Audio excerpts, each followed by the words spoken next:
Hello everybody, and welcome back to This Week in Halo, the Halo video that keeps you up to date with everything that is happening Halo related. This week, the Halo community has discovered things for the first time we have never seen in 23 years. It's also Halo 3's 17th anniversary. Do you feel old yet? 343 also released new content on Halo Infinite and so much more. If anyone at 343 does watch this video, you guys do a community spotlight, but every time I read through it, it's 99% art. The art itself is beautiful, but there are so many more amazing things currently happening with Halo, and I'd love for you guys to focus on that too. So with that said, let's jump into the video. So first up today, we have Halo Infinite, and 343 released their newest game mode, One Shot Slayer. Basically one in the chamber from Call of Duty. You have the Mangler with one round, and if you miss, you need to wait 5 seconds before you can fire again. If you backsmack a player or get a melee kill, you get an extra bullet. If you kill an enemy with your one bullet, you also get another. There's a range of maps for you to play on, but the one map that comes up 90% of the time is Illusion, the map with the camo hallway.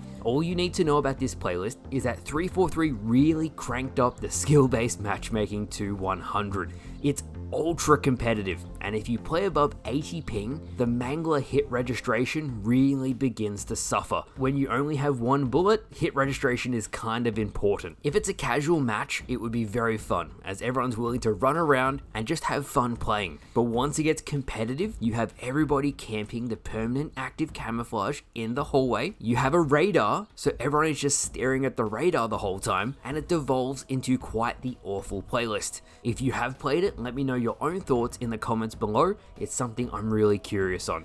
Now while I'm on the topic, and you'll see why I'm talking about this in a second, 343, you cannot have me waiting 45 minutes, even with a VPN, to find matches in your new playlists. That's how I knew they cranked up the skill-based matchmaking. It got to the point where I went onto Halo MCC instead and played with the boys. We got instant matches all evening. Halo Infinite has 5 times the population at least compared to Halo MCC. But with how the matchmaker is set up, it makes the game so much harder to play than it needs to be. I'm not sure why this is still a persistent issue, but if you're outside of America, it is still hard to find games, and if you are a good American player, when it gets later into the evenings now, you also might have trouble finding matches, and that sucks. Now moving on from that, and you'll see why I mentioned Halo Infinite's matchmaking times, we have Halo 3's anniversary, and everybody is reminiscing about how Bungie revolutionized gaming, releasing one of the greatest full package products of all time. The skill-based matchmaking was fair. You could play with your friends, social features were prioritized, it had campaign co-op at launch. Just recently I spoke about the physics and how in many ways Halo 3 was just more comprehensive than Halo Infinite.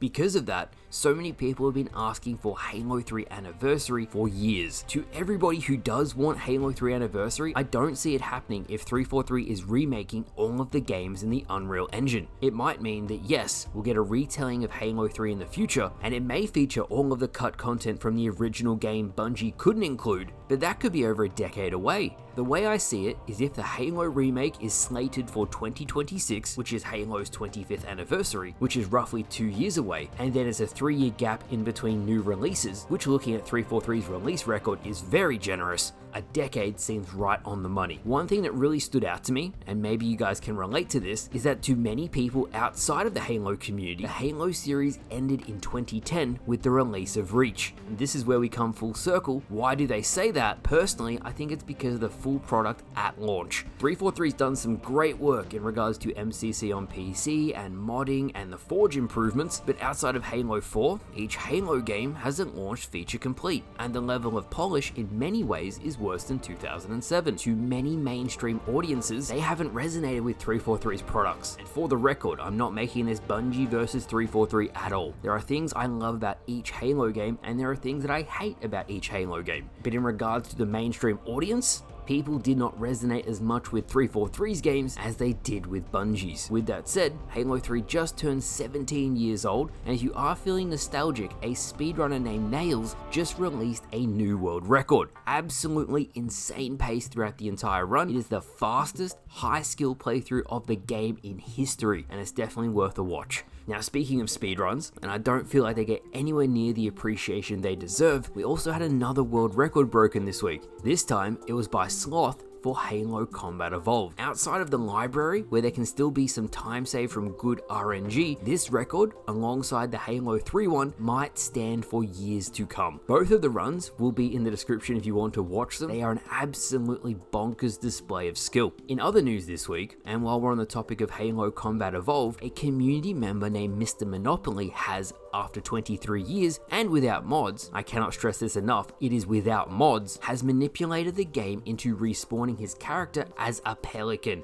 A pelican! Mono has done something similar on Halo 2, but this has never been done on Halo Combat Evolved before. So far, he's become an infection form that can crawl up walls, a pelican, as I said, and a camo stealth elite, which actually mimics the properties of the camo elite himself. This means the plasma rifle will fire faster than if you were playing as the Master Chief. The level of understanding you need to know on a memory level to even be able to do this is insane. And from my understanding of this bug, where you possess enemies and other objects in the game, everything is fair game. You can literally become anything, and I'm curious to see if he can become 343 Guilty Spark himself. That would be cool. Next up, and you guys have been asking for a dedicated video on this, which will be coming in future, the Halo cheating situation. And to be perfectly honest, it is still happening, both on Halo MCC and Halo Infinite. On Halo Infinite, we have people I'm friends with now being insta-booted from ranked matches by cheaters, and on Halo MCC, well, to be honest, it's worse. Now the hackers can make their own team sit out indefinitely, while the cheater absolutely obliterates all of the enemies on the other team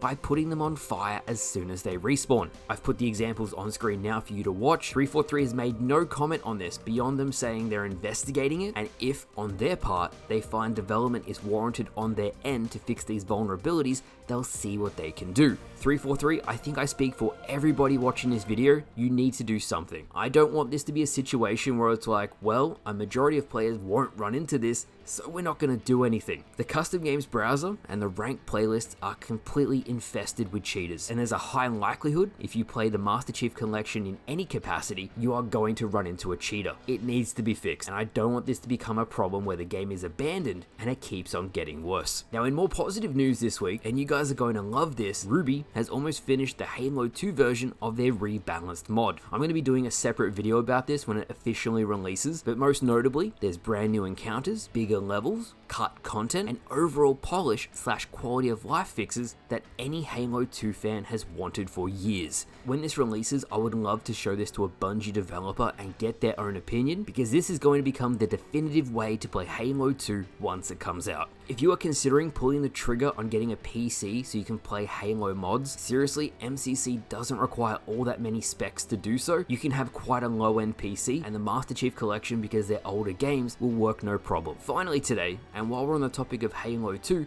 the 20th anniversary is fast approaching. The once-in-a-lifetime tournament is up to 42,000 USD just from Halo fans, which is sick. We also have a remake of Warlock by Ethan Hibbs, and man, I know I say it a lot, but you Halo forgers are awesome. What a beautiful map. And that's it. That is this week in Halo. The World Championships are fast approaching, so there's going to be drops on Twitch if you want some exclusive Infinite content. I will say though, it's 10 hours of watch time to unlock the armor, which I felt was pretty steep. You can leave it tabbed open and go do other stuff, so there is that option if you're short on time. I'll be streaming as well, so if you want some free Infinite content, come by and say hey. If you are watching this 343, I would love to see any of the stuff I've mentioned today to be put into the next community showcase, as every month there's some really amazing stuff the community creates, and I don't mind showing it off, but I think you guys should too. With that said, thank you guys for watching. That's everything you need to know Halo related this week. Next week we should have new information about Halo Infinite's Battle Royale, yes that, and Halo 7's development via Mr. Rebs. He's been talking to his sources and has a lot of information to share, so watch this space. So again, thank you guys for watching, I hope you all enjoyed, and I'll see you guys later.